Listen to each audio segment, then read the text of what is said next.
अस्सलाम वालेकुम। Welcome back with a new video. उस इस वीडियो दे शो करा रहे हैं थानू फ्रंट सा जोड़ा। सब तो पहले नर दी अख चेक करो। बेसिकली ये फ्रंट से और चूहा क्रॉस नर है और बड़ा ही शानदार रिजल्ट रहा है इसका भी। माशाल्लाह मुरा वगैरह और बंतर वगैरह बड़ी शानदार है नर दी। पट्ठा है दोस्तों, पहली बारी ब्रीडिंग कर रहा है और बड़ी अच्छी ब्रीडिंग हुई है। दोस्तों का पर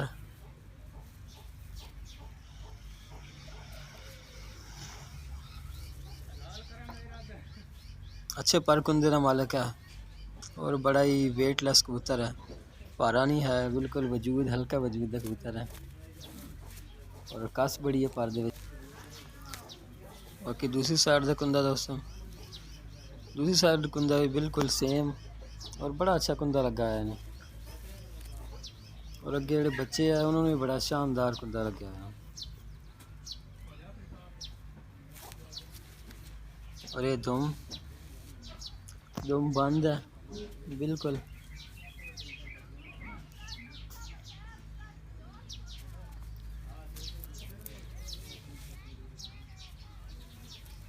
और ये दोस्तों जो पंजे बिल्कुल खुश पंजे है और बड़े मजबूत कबूतर है। ये बच्चे भी बड़े मजबूत है, बिल्कुल बरीक नलियां इहदियां। और एक कबूतर दी बंतर वगैरह पूरा कबूतर अच्छे बड़े साइज का कबूतर है, लेकिन बिल्कुल वजन नहीं है, बिल्कुल वेटलेस है। ये फ्रंस भी मादी लगी हुई है उस नर दे नाल और मादी भी बहुत अच्छी मादी है। बड़ा ही शानदार रिजल्ट रहा इस मादी का भी। पहले एक सियालकोटी कबूतर नाल आई हुई सी, ਉਹਦੇ ਨਾਲ बड़ा अच्छा रिजल्ट रहा। ਹੁਣ ਇਹਨੂੰ ਇਸ ਨਰ ਦੇ ਨਾਲ ਲਾਇਆ ਤੇ ਪਹਿਲੇ ਨਾਲ ਵੀ अच्छा रिजल्ट है। खास कर ਇਹਦੀ ਅੱਖ, ਇਹਦਾ ਤਿਲ ਦਾ ਝੁਕਾਓ बिल्कुल चोइन की तरफ, जो कि एक बहुत ही अच्छे कबूतर की निशानी होंगी। और अख दे विच बिल्कुल पानी महसूस हो रहा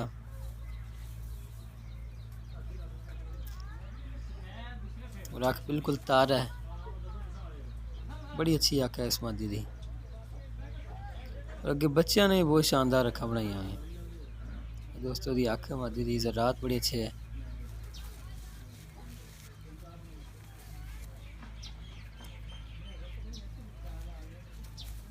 पर इहदा भी कटिया होया, कट के रखे हुए हैं।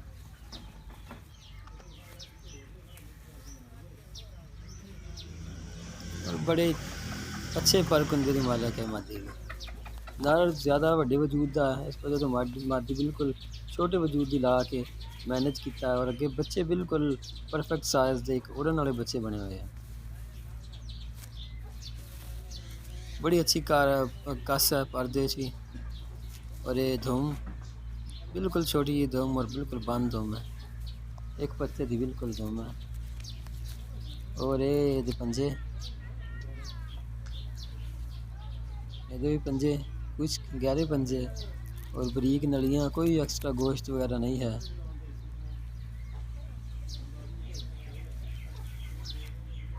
ये पूरा व्यू मादी का बड़ी शानदार फ्रांसी मादी। और ये दोस्तों यदि अगे पट्ठी उस मादी उस जोड़े की बड़ी शानदार बनी हुई पट्ठी है। सब तो पहले अख, तिल ज़्यादा मोटा नज़र आ रहा होगा क्योंकि शांत वीडियो बनी हुई है। अगर यही वीडियो धुप से बनती तो बिल्कुल बरीक तेल है।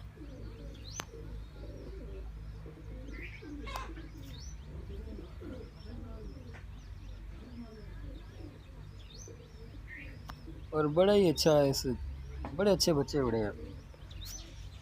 हम तकरीबन 10 साफ कर गए, उम्मीद है होर बेहतर रिजल्ट होएगा। ये दोस्तों क्लोजअप अख दा बिल्कुल क्लियर हो गई है। ये भी अपनी मादी और नर तरह अख की चमक और पानी बड़ा अख दे तर अख है। भी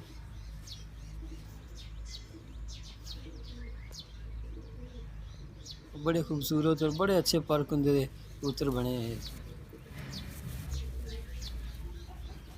ਇਹ ਦੋਸਤੋ ਦਾ ਪੱਲਾ ਬਹੁਤ ਵਸੀਹ ਪੱਲਾ और बड़े तरतीब के नाल पर चल रहे हैं।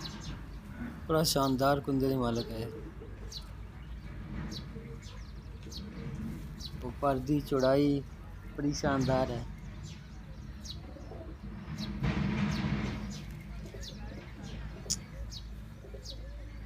एक अच्छा बहुत अच्छा कुंदा लगा है इस कबूतर को। एक उड़न वाला है जिस कबूतर का कुंदा होना चाहिए बिल्कुल वो कुंदा लगा हुआ है। दूसरी साइड का पर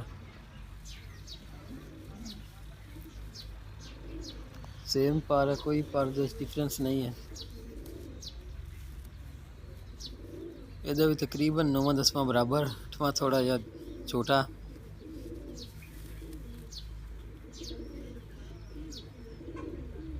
पर बड़ी तरतीब में तो चल रहा।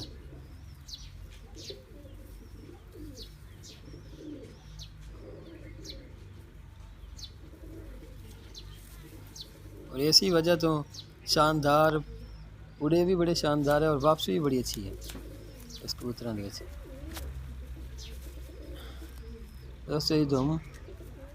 दुम अजे 1-2 पत्ते विच आ रहे हैं क्योंकि पहली बारी धागा साफ कर रही है, पट्ठी है।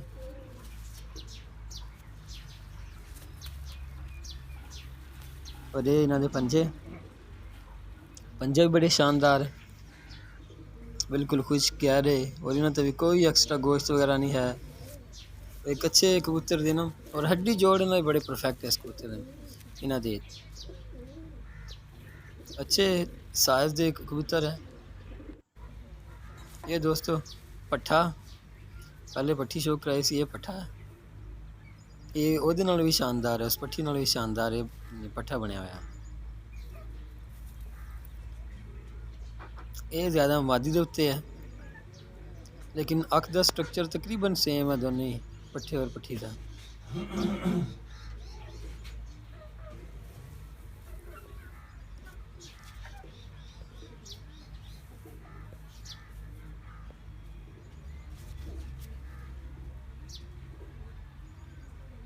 दोस्तों क्लोजअप जो चक हो गई, आँख का स्ट्रक्चर तकरीबन सेम है, कोई ज़्यादा फ़र्क नहीं है। और पर कुंदा भी तकरीबन सेम है दोस्तों। का पर यदा भी पर बड़ा ही शानदार और बड़े वसीह कुंदे का मालिक है।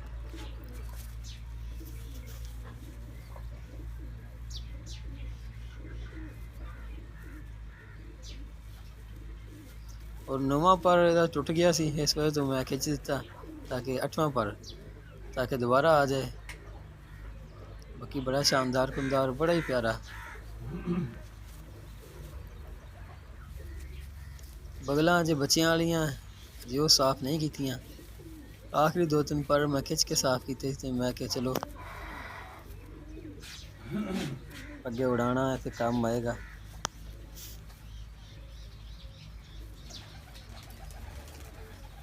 अगे भी पर बड़े तरतीब के नाल चलदे।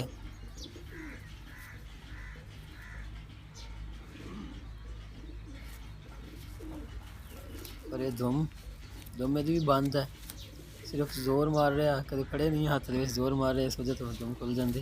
बिल्कुल बंद दुम है और एक पत्ते की दुम है। और ये खुश प्यारे पंजे। दोस्तों अगर मेरी वीडियो पसंद आई है तो वीडियो को लाइक करियो, कमेंट करियो और मेरा चैनल ज़रूर सब्सक्राइब करियो।